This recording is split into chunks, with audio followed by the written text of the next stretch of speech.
வணக்கம் நண்பர்களே, முக்கிய செய்திகளை இந்த பதிவில் பார்க்க போகிறோம். கடந்த 2-3 நாளாக சவுக்கு சங்கர் அண்ணாமலைக்கு எதிராக வன்மத்தை கக்கிக்கு இருக்காரு, பொய்களை பரப்பி விட்டுக்கு இருக்காரு. 1500 கோடி ரூபாய் எந்த பதவியிலையும் இல்லாமல் அண்ணாமலை ஊழல் பண்ணிட்டாரு, சோத்துக்கு கூட வழி இல்லை அப்படின்னு நண்பர்கள்ட்ட உதவி கேட்டாரு அப்படின்னு என்னென்னமோ வாய்க்கு வந்ததை பேசுகிறாருங்க. இப்படியெல்லாம் பேசும்போது தான் டிஎம்கே ஆட்சியில் இந்த ஆளை பிடிச்சி உள்ள தூக்கி போட்டது கரெக்டு தான் அப்படின்னு பொதுமக்கள் நிறைய பேருக்கு உணர முடியுது. டிஎம்கே ஆட்சியில் பிடிச்சி நசுக்குனாங்களே சவுக்க, அது சரிதான் அப்படின்னு தோணுது. ஏன்னா வாய் கூசாமல் இப்படியா ஒருத்தருக்கு எதிராக வன்மத்தை கக்கணும், பொய்யை பரப்பணும்? பிடிக்கல அப்படின்னா சைலண்டாக ஒதுங்கிடணும். யார் உங்களுக்கு பிடிக்குதோ அவங்களுக்கு நீங்கள் எவ்வளோ வேணாலும் பூஜா தூக்கலாம், தப்பு இல்லை. ஆனால் பிடிக்கலை அப்படிங்கிறதுக்காக ஒருத்தங்களுக்கு எதிராக பொய்யை பரப்புறது, விஷத்தை கக்குறது, இதெல்லாம் ஏற்றுக்கொள்ள முடியாதது. அதை தான் சவுக்கு பண்ணுறாரு. சமீபத்தில் சொல்லியிருக்காரு, இந்த பி த லீடர்ஸ் இயக்கம் எப்போ தொடங்கப்பட்டுச்சு தெரியுமா அப்படின்னு ஆப்போசிட்டில் இருக்கக்கூடிய 2 அல்ல கை கிட்ட கேட்குறாரு.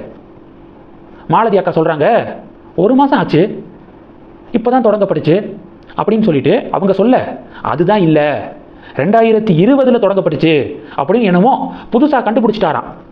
பி த லீடர்ஸ் இயக்கம் அண்ணாமலை காவல்துறை பொறுப்பிலிருந்து ராஜினாமா பண்ணி வெளியே வந்தார்ல, அப்போவே பி த லீடர்ஸ் இயக்கத்தை தொடங்கிட்டாரு அப்படிங்கிறது ஊர் உலகத்துக்கே தெரியும். ஆனால் இவங்களுக்கு தெரியலை. அதுதான்ப்பா இல்லை 2020 அவர் தொடங்கியிருக்காரு. அப்படியா அப்படின்னா அந்த 2 அல்ல கைங்க இதில் சொல்கிறாரு, எந்த நாளில் தொடங்கப்பட்டுச்சு தெரியுமா? 6/1/2020. அது என்ன 6/1 அப்படின்னு கேட்குறாரு. ஆப்போசிட்டில் உள்ளவங்க முழிக்கிறாங்க.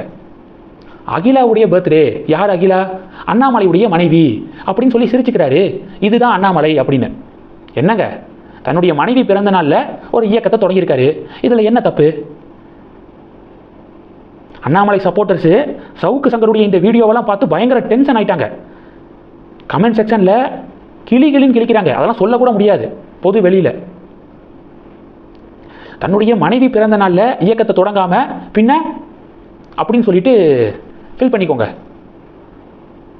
ரொம்ப மோசமான வேலை சவுக்கு சங்கர் பண்ணுறதெல்லாம். இதில் விஷயம் என்னென்னா, சவுக்கு சங்கர் அண்ணாமலைக்கு எதிராக இப்படி பரப்புறத தமிழக பாஜக கும்பல் ஷேர் பண்ணிக்கிருக்காங்க.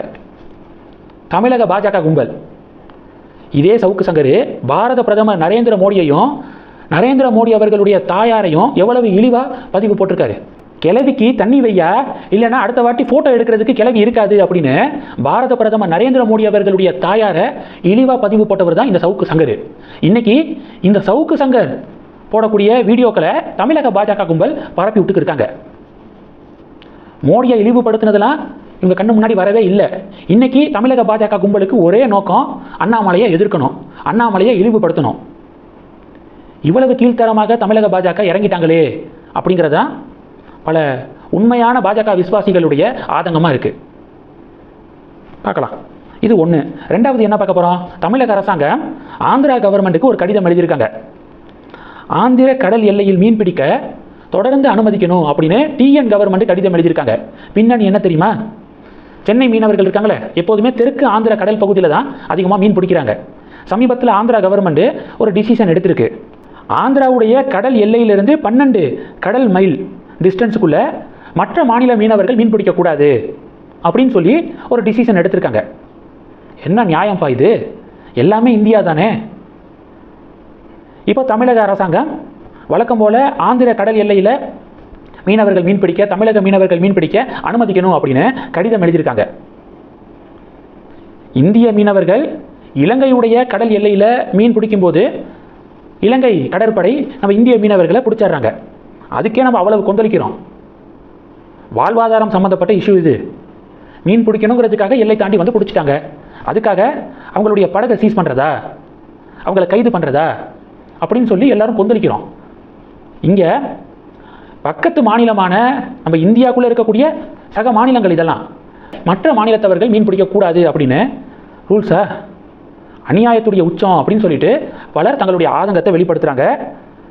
சென்னை மீனவர்கள் மீன் பிடிக்க போகும்போது அவங்களுடைய 7 விசைப்படகுகள் சிறைப்படுத்தப்பட்டிருக்கு. இதெல்லாம் 2 மச் 3 மச். உடனடியாக ஆந்திரா கவர்மெண்ட்டு இந்த டிசிஷனை திரும்ப பெறணும் அப்படிங்கிறது பொதுமக்களுடைய வேண்டுகோளாக இருக்குது.